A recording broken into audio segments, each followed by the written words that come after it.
ओम शांति। एकाग्र चित्त होना, स्थिर बुद्धि होना सर्व सिद्धियों को प्राप्त करने का आधार है। सिद्धि को दूसरे रूप में हम सफलता भी कहते हैं। हर कार्य में सफलता प्राप्ति का आधार एकाग्रता है। हम अपनी बुद्धि को एकाग्र करें। मनुष्य की बुद्धि को हर लेती हैं चार चीजें: इच्छाएं और तृष्णाएं।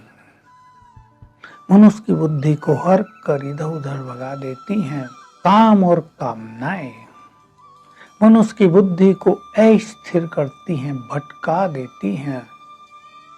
पहले हम लेते हैं काम को। काम वासना, सेक्स लस्ट, ये विषय वासना मनुष्यों के पुण्यों को नष्ट कर देती है। मनुष्य की बुद्धि सदैव देह में विषयों के चिंतन में ही लगी रहती है। गीता में बहुत अच्छी चीज है, बहुत सुंदर महावाक्य है। कईयों के विषय तो समाप्त हो जाते हैं, लेकिन विषयों में आसक्ति समाप्त नहीं होती। अर्थात कई लोग पवित्र तो बन जाते हैं, ब्रह्मचर्य अपना लेते हैं, लेकिन सूक्ष्म इच्छाएं रह जाती हैं, आसक्तियां उनमें रह जाती हैं। पुराने संस्कार बार बार याद आने लगते हैं, कभी उनका आकर्षण होने लगता है। इन सब से जो परे हो जाए वो स्थिर बुद्धि है। पर परे कैसे हो जाएं? इसके लिए वही आत्मज्ञान जो इस दूसरे अध्याय में दिया गया है, उसकी आवश्यकता है। मैं आत्मा हूं, ये मेरा शरीर है। अगर हम ये अभ्यास करते हैं, इसको कहते हैं देह से डिटैचमेंट, तो कर्मेंद्रियां शीतल होने लगती हैं। हमें कर्मेंद्रियों को हठपूर्वक शीतल नहीं करना, रोकना नहीं है। गीता में ये सुंदर महावाक्य है। हठपूर्वक जो अपनी कर्मेंद्रियों को वश करते हैं, वो क्षणिक भर के लिए तो वश हो जाती हैं, लेकिन फिर भागने लगती हैं। हठपूर्वक नहीं, आत्मिक स्वरूप का अभ्यास करते हुए। आप करके देख लीजिए। मैं आत्मा हूं, चमकती ज्योति हूं, परम पवित्र हूं, बहुत शक्तिशाली हूं। इसका अभ्यास करें, कई बार करें। 7 दिन अगर आप करके देख लें तो 7 दिन में आपकी बुद्धि स्थिर होने लगेगी। दूसरे व्यक्ति को भी आत्मा देखना, यह आत्मिक दृष्टि देह के आकर्षण को समाप्त कर देती है। और ये दोनों मिलकर, आत्मिक स्वरूप में स्थित होना, आत्मिक दृष्टि का अभ्यास करना, ये दोनों मिलकर पास्ट को भुलाने लगते हैं। पास्ट को हमें जबरदस्ती भुलाना नहीं पड़ता, जबरदस्ती तो कोई भुला भी नहीं सकता, और ज्यादा याद आएगा। स्वतः ही भूलने लगता है, वो चीज लाइट होने लगती है, हल्की हो के जैसे लोप हो रही हैं, ऐसा अनुभव हो जाएगा।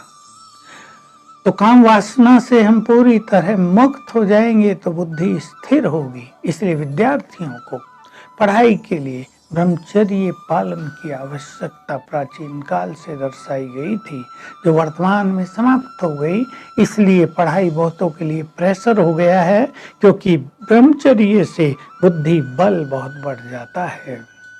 ब्रह्मचर्य नहीं है तो बुद्धि बल कमजोर पड़ता है और मेमोरी क्षीण होती है, और पढ़ाई प्रेशर अनुभव होती है कि बहुत लंबा कोर्स है, बहुत सारा कुछ पढ़ना है नहीं लंबा, लेकिन क्षमता अंदर की कम हो गई है।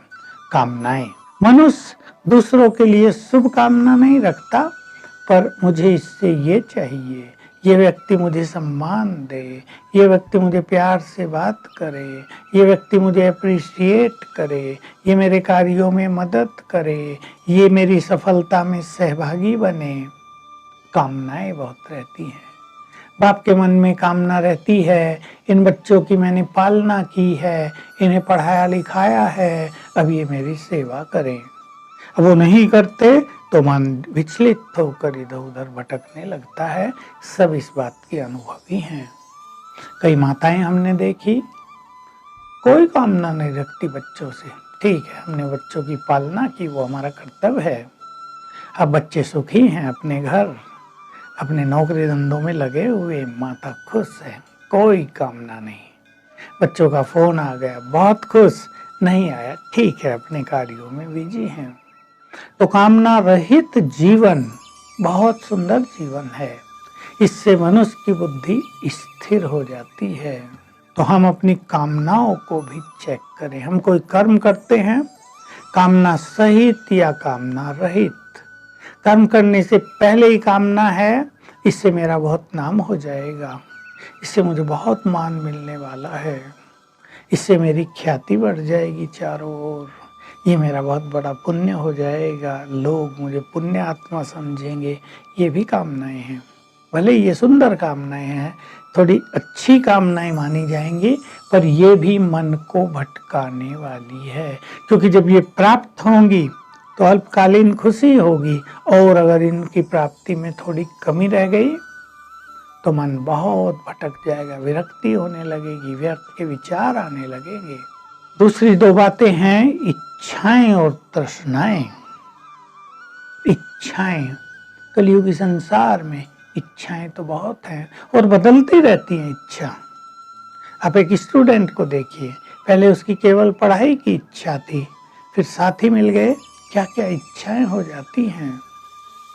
ये इच्छाएं अंतहीन हैं, इनका कहीं अंत नहीं है। ये इच्छाएं हमें अच्छा नहीं बनने देती। ये इच्छाएं हमारी सूक्ष्म शक्तियों को नष्ट कर देती हैं। इच्छाएं पूर्ण न होने से हमारी खुशी गुम हो जाती है, मन भटक जाता है। तो जिनका मन इच्छाओं के पीछे भटक रहा है, उनका मन कभी एकाग्र नहीं होगा। और इच्छाएं, जैसे मैंने कहा, अंतहीन हैं, एंडलेस हैं। इनकी कहीं समाप्ति नहीं है। एक जाएगी, दूसरी आएगी, दूसरी जाएगी, तीसरी आएगी। पहले व्यक्ति पैदल चलता था, साइकिलें आई, वाह, साइकिल मिल जाए तो कितना अच्छा हो। 5 किलोमीटर जाना पड़ता है, मजा आ जाए, साइकिल आ गई। दूसरों को स्कूटर देखे, इच्छा हुई, वाह, साइकिल में तो पैर ही थक जाते हैं, धूप बहुत लगती है, लंबा समय लग जाता है, अगर एक स्कूटर मिल जाए तो कितना अच्छा हो। फिर स्कूटर मिल गया, फिर कारें निकली, फिर संकल्प हुआ, स्कूटर पे तो धूप ज़्यादा लगती है, हवा भी तेज लगती है, एक्सीडेंट का भी डर रहता है, कार हो तो कितना अच्छा है। मारुति कार आई थी भारत में, छोटी छोटी कारें मिल गई, अब दूसरों ने बड़ी ले ली, तृष्णाएं बढ़ी, ये कार नहीं, इससे तो कुछ मान ही नहीं। लोग कहते हैं, अरे ये इतना बड़ा आदमी मारुति में घूमता है, छोड़ो इसको, दूसरी बड़ी लेंगे हम तो। इच्छाएं तृष्णाओं में बदलती गई। तृष्णाएं ऐसी हो, त्रस्त से बना है तृष्णाएं, प्यास। एक है इच्छा है, पूरी होती है, ठीक है, वह मनुष्य खुश हो जाता है। एक ऐसी है कि प्यास प्यास लगी रहती है, इच्छाएं पीछा छोड़ती नहीं, मनुष्य उनके पीछे पागल हुआ घूमता रहता है। ये सब मन को बहुत भटकाती रहती हैं।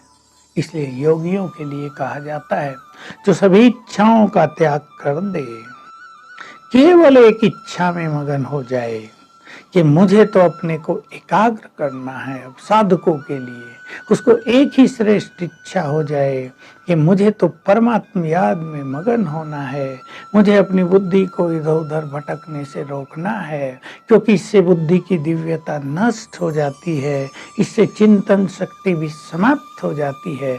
अगर ये एक इच्छा हो जाए तो बहुत सारी इच्छाओं की समाप्ति हो जाएगी, और तब मनुष्य की बुद्धि एकाग्र रहने लगेगी। तो विद्यार्थीगण भी ध्यान दें, साधनों में उनकी इच्छाएं तृष्णाएं बढ़ती तो नहीं जा रही हैं, उसको कम करें। अब जो लक्ष्य है पढ़ाई, केवल उस पर फोकस करें तो बुद्धि स्थिर रहेगी। नहीं तो आपको मेहनत ज़्यादा करनी पड़ेगी, सफलता कम मिलेगी। 4 घंटे पढ़ेंगे, याद बहुत कम रहेगा। लेकिन अगर बुद्धि स्थिर होगी तो थोड़ा जितना पढ़ेंगे उतना मेमोरी में छपता जाएगा। तो आइए हम सभी पहले अनावश्यक इच्छाओं का त्याग करें, फिर अपनी इच्छाओं को कम करते चलें, अपनी तृष्णाओं को, कामनाओं को और काम वासना को मिटाते चले, और स्थिर बुद्धि होकर हर कार्य में सफलता के पथ पर आगे बढ़ें। ओम शांति।